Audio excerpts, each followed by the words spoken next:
and welcome to your language arts lesson for today. For today, you will need your copy of The Legend of Sleepy Hollow. And today, I'm going to say prudent scholar would make sure definitely to have paper and pencil handy today. So go ahead and get those things. Come on back. All right, so we're going to get right into it. We're going to go over your homework questions from yesterday, or from earlier this week, I should say, and then we will talk about today's objectives and talk about today's homework. So, number one for homework, you were asked, how did Brombones battle Ichabod Crane for Katrina? We should have picked this first. Ooh, I went too high. Pick this first one by playing practical jokes. 2, what did the man on horseback tell Ichabod Crane? The man on horseback told Ichabod Crane that he was invited to a party at Katrina's house. What was one quote that describes the horse that Ichabod was riding? So many great quotes that you guys picked.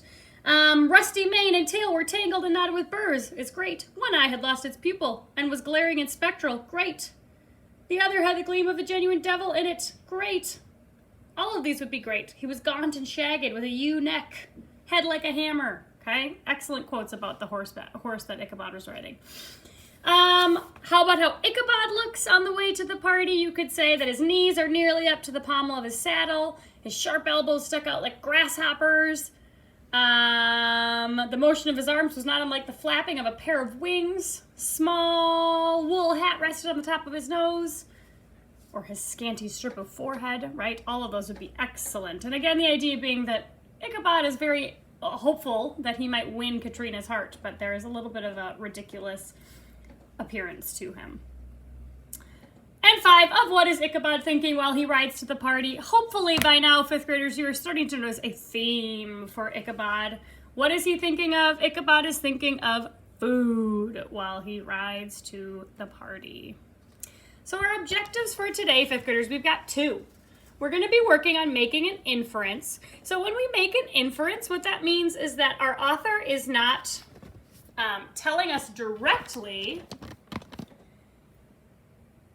the narrator isn't telling us directly the answer to a question, and we have to kind of look at the clues that are provided to us in order to draw a reasonable conclusion. Okay, so what's going to happen in this chapter is there's going to be evidence of a conversation that's happened. However, we're not going to be given the details of that conversation. Okay, we're going to kind of know a little bit of how Ichabod looked before, how Ichabod looked after, and then we want to make an inference about how or what the conversation probably was, okay? In addition, we're going to be working on supporting a mood with a quote. This is something that you guys have done repeatedly. You've done it for homework, you've done it on tests and quizzes, so I think you're ready to go, okay? So let's take a look at today's homework questions so you can follow. So, number 1, what does Ichabod was not in so great a hurry as his historian mean? Okay, so there's this phrase, and the question is, what does that phrase mean? 2, why was Brombones brooding by himself in one corner? 3, why were supernatural stories so prevalent in those parts? And that word prevalent means common. I used prevalent because that's what is used in the text, so you can find that answer there. But again, it means, why were these supernatural stories so common in those parts? 4, what were most of the supernatural stories that were told at the party about? So what was the common topic of the supernatural stories at the party? 5, in the stories told, what happens when the Headless Horseman reaches the bridge? 6, this relates to our first objective. What do you infer that Katrina told Ichabod that caused him to be desolate and chapfallen? Okay, so the question is, what does she tell him that makes him so sad, so depressed? Your answer, I infer that Katrina told Ichabod blank that caused him to be desolate and chapfallen. And then our last 2 questions relating to our second mood. What mood is set on pages 33 through 36? So you would say the mood that is set on pages 33 through 36 is blank. And then 8, what is one quote on pages 33 through 36 that supports that mood? So you would say one quote on pages 33 through 36 that supports that mood is blank. Fifth graders, with that, we are going to get into today's reading. So you want to get your book out. Again, I said prudent scholars today will have paper and pencil handy. We're going to get right into page 33. We have 9 pages to read, so we'll get right to it. So remember, when we left off, he was just arriving at the party.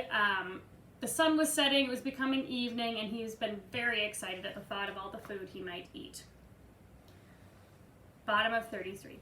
It was toward evening that Ichabod arrived at the castle of Herr Van Tassel, which he found thronged with the pride and flower of the adjacent country. So it's a busy party.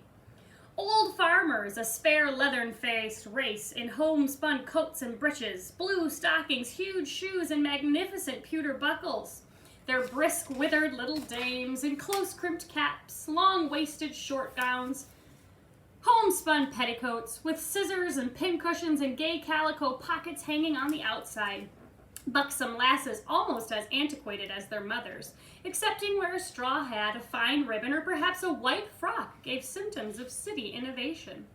The sons in short, square-skirted coats with rows of stupendous brass buttons, and their hair generally queued in the fashion of the times, especially if they could procure an eel skin for the purpose, it being esteemed throughout the country as a potent nourisher and strengthener of the hair. So this paragraph really serves to tell us that everybody got dressed in their finest clothing, really dolled up, and everyone's excited. It's kind of a big party, a lot of people coming, and they really put in a lot of effort to look nice for it. Brown Bones, however, was the hero of the scene, having come to the gathering on his favorite steed, Daredevil, a creature like himself, full of mettle and mischief, and which no one but himself could manage. He was, in fact, noted for preferring vicious animals, given to all kinds of tricks which kept the rider in constant risk of his neck, for he held a tractable, well-broken horse as unworthy of a lad of spirit. So Brown Bones shows up in this house, or on his horse, and it's a particularly wild and energetic horse.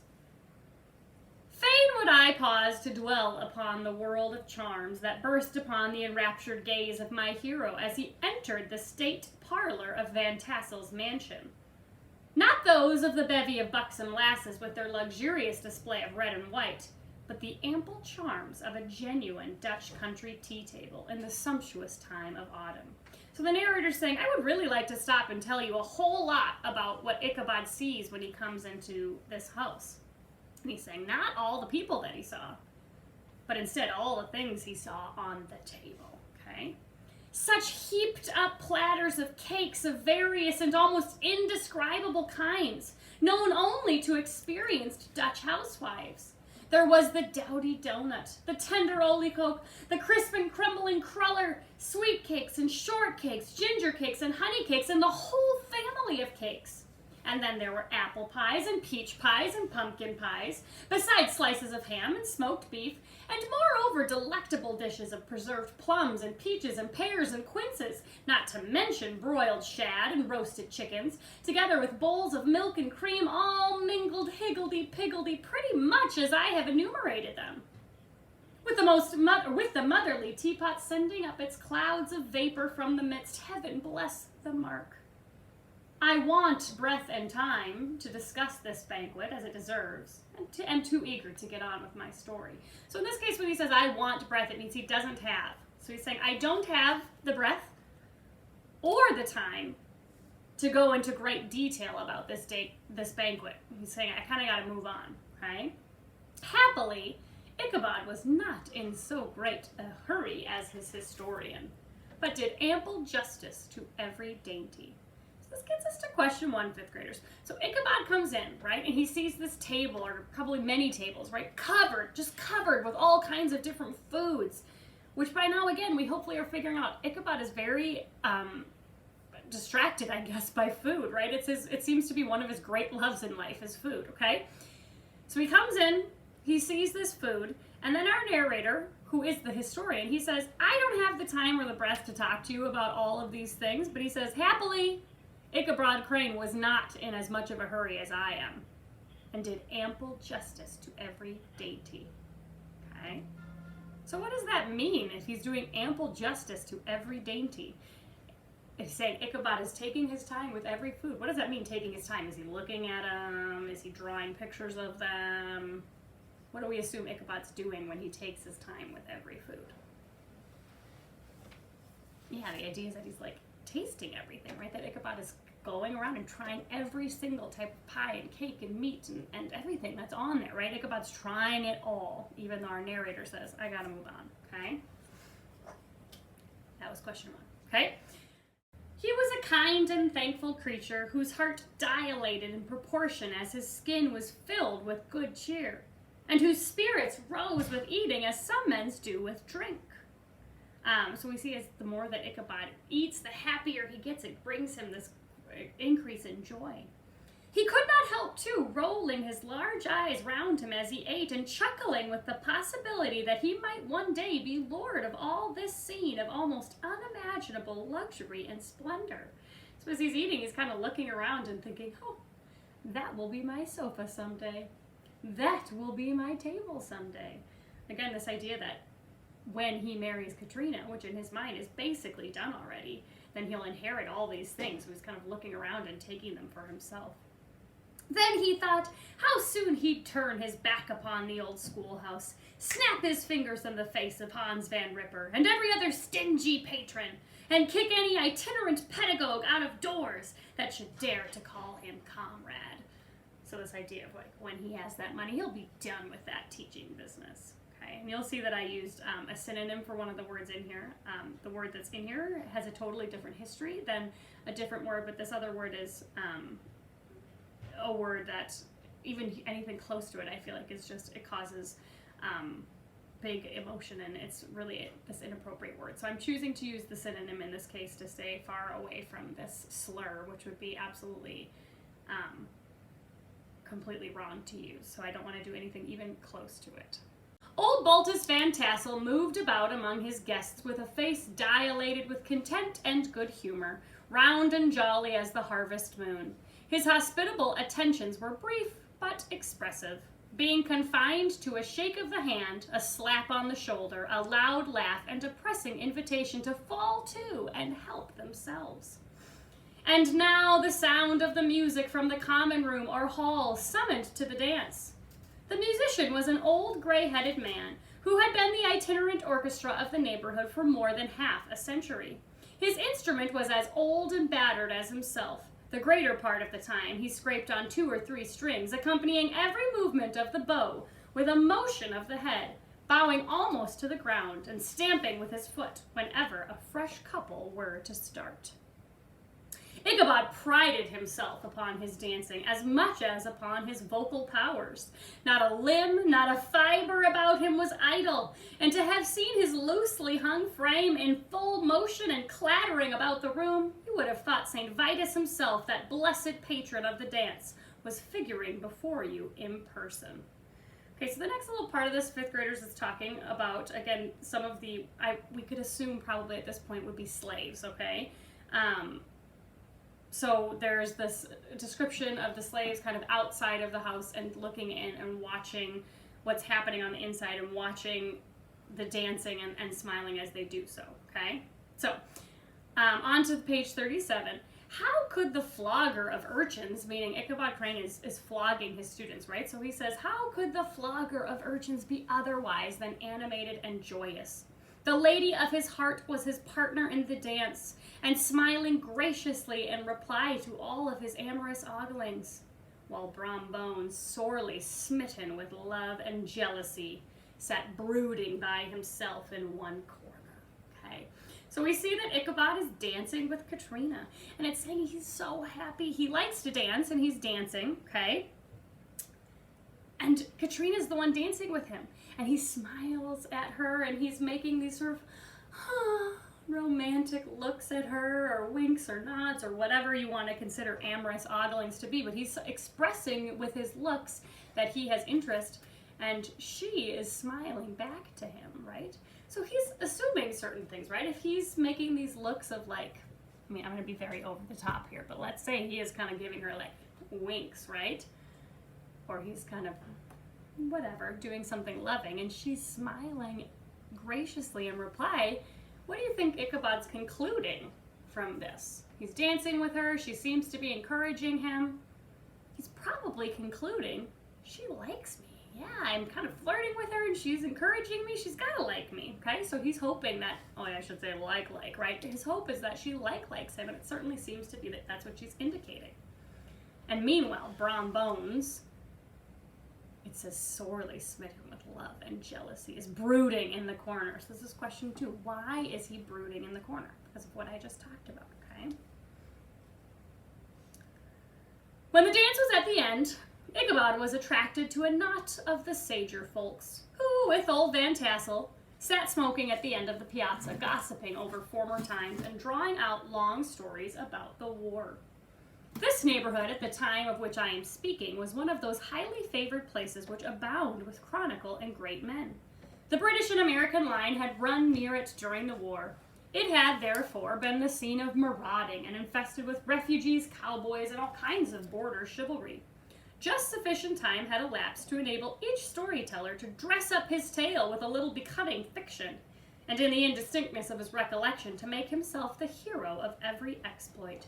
So he's saying everyone's kind of sitting around and telling stories, but enough time has passed that people are adding like details that are probably untrue to make themselves the hero, right? So maybe they had one great shot in battle and they're saying, I saved 55 people as I defended the fort from attackers, right? So they're kind of exaggerating the point a little bit. There was the story of Dothi Martling, a large blue-bearded Dutchman who had nearly taken a British frigate with an old iron 9-pounder from a mud breastwork, only that his gun burst at the 6th discharge.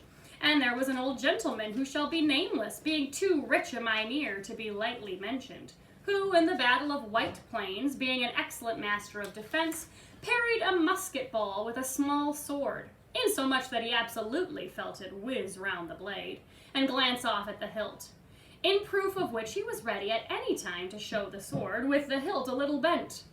There were several more that had been equally great in the field, not one of whom was but was persuaded that he had considerable hand in bringing the war to a happy termination.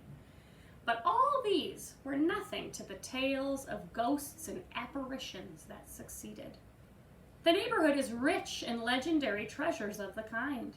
Local tales and superstitions thrive best in these sheltered, long-settled retreats, but are trampled underfoot by the shifting throng that forms the population of most of our country places.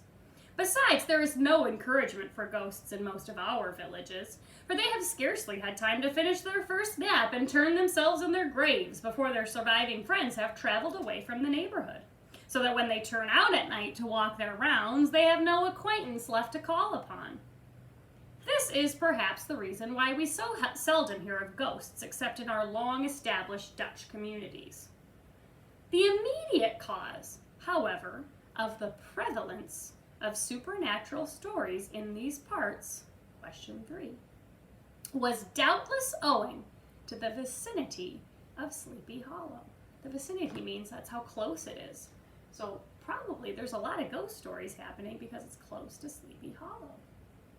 There was a contagion in the very air that blew from that haunted region.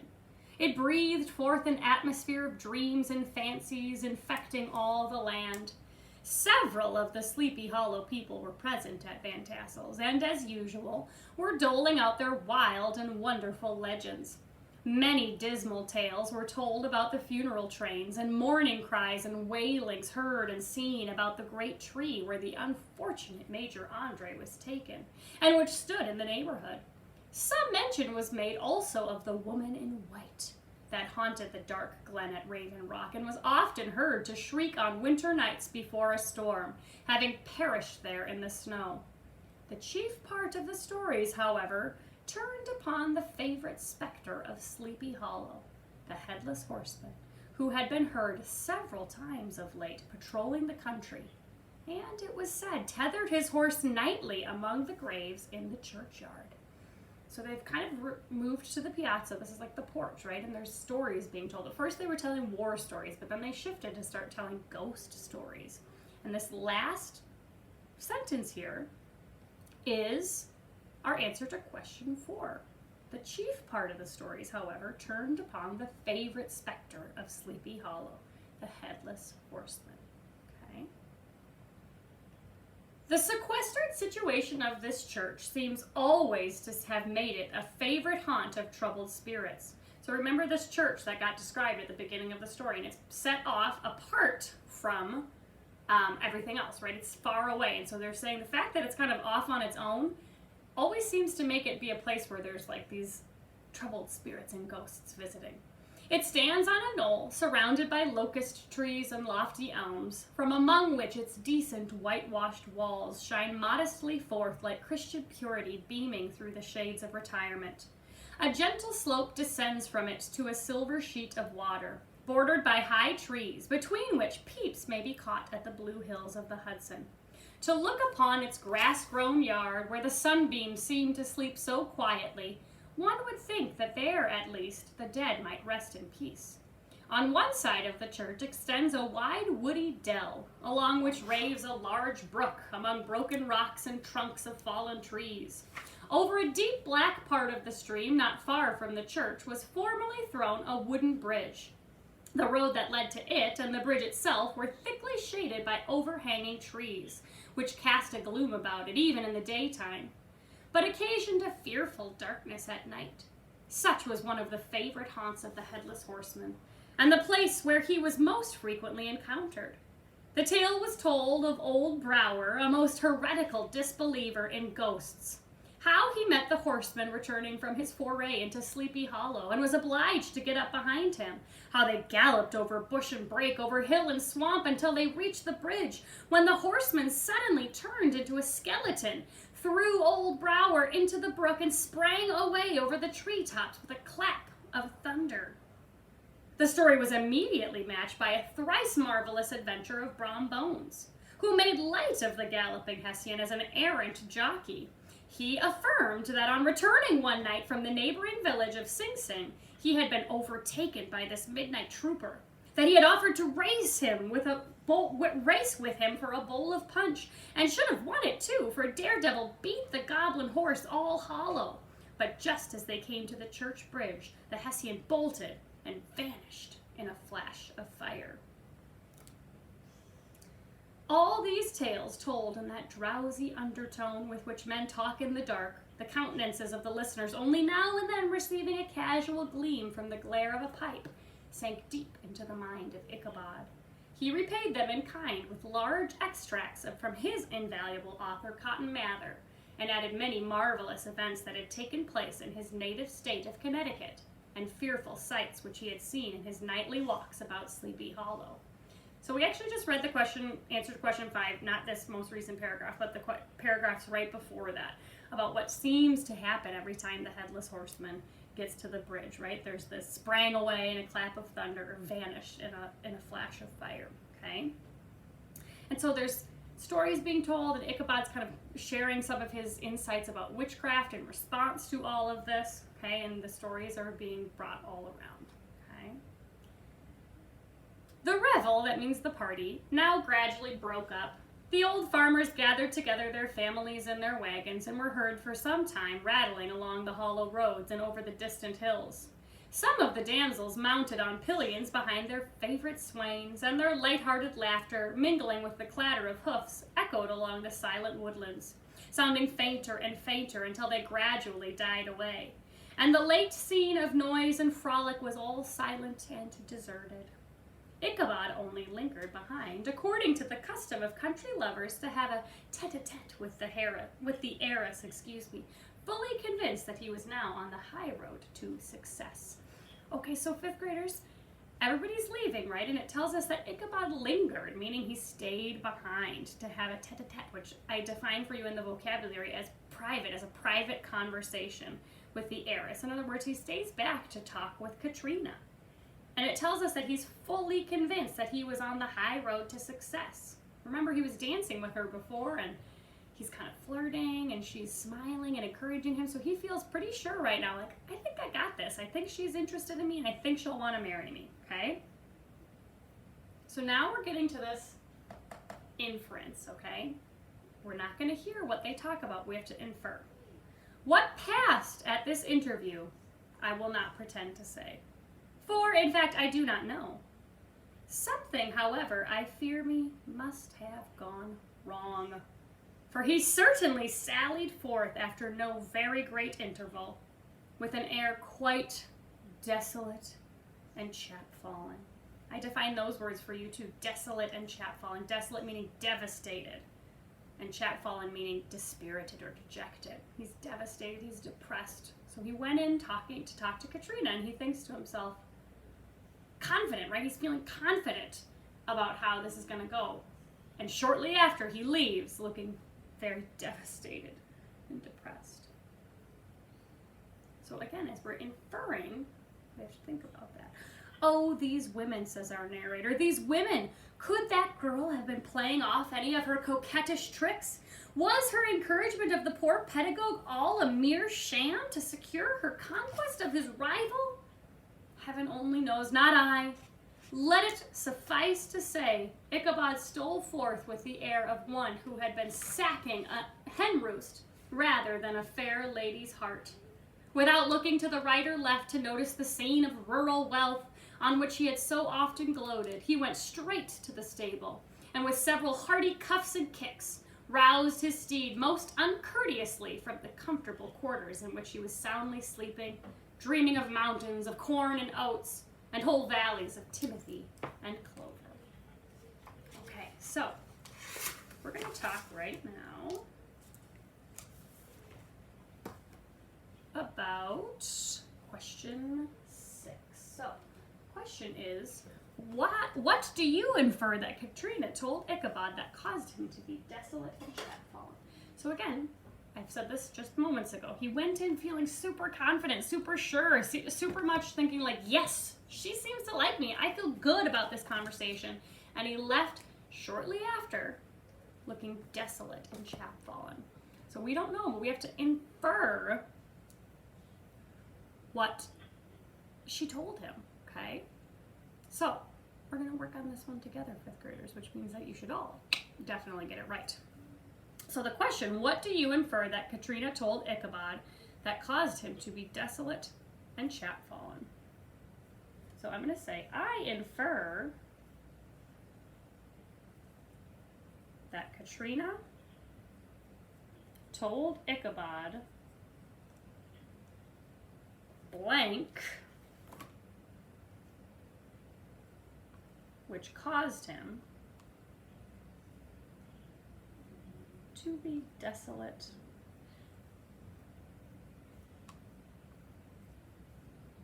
and chapfallen.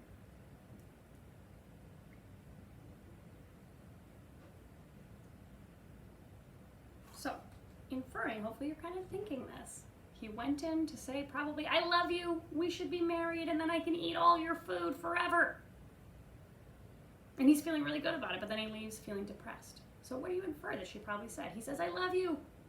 Let's run off to Kentucky and have children together. And she says, I don't love you, right? So I infer that Katrina told Ichabod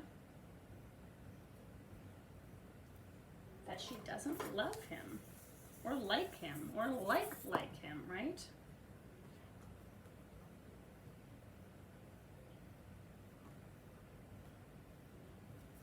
So 5th graders, if you want to pause and write this down, then you'll be certain when you answer number 6 that you got it right. Okay. So again, we call this inference because the author doesn't tell us this. The author doesn't say Ichabod went in and said, I love you, and she said, I don't love you too, right? We infer it based on the clues that were given, on the clue that he's chapfallen and what was the other word? Desolate, okay? Okay, 5th graders, that's the end of what we're going to be reading for today. Please note, as you're working on 7 and 8, you might be inclined to focus on the end of the chapter, but you've got to pay attention to the pages. The pages are saying 33 and 36. That's actually at the beginning of what we read today. So you're looking for the mood at the beginning of what we read today and picking a quote from the beginning of what we read today. So really make sure that you're paying attention as you're finding the mood and the quote, okay? 5th graders, good luck. Let me know if you have questions.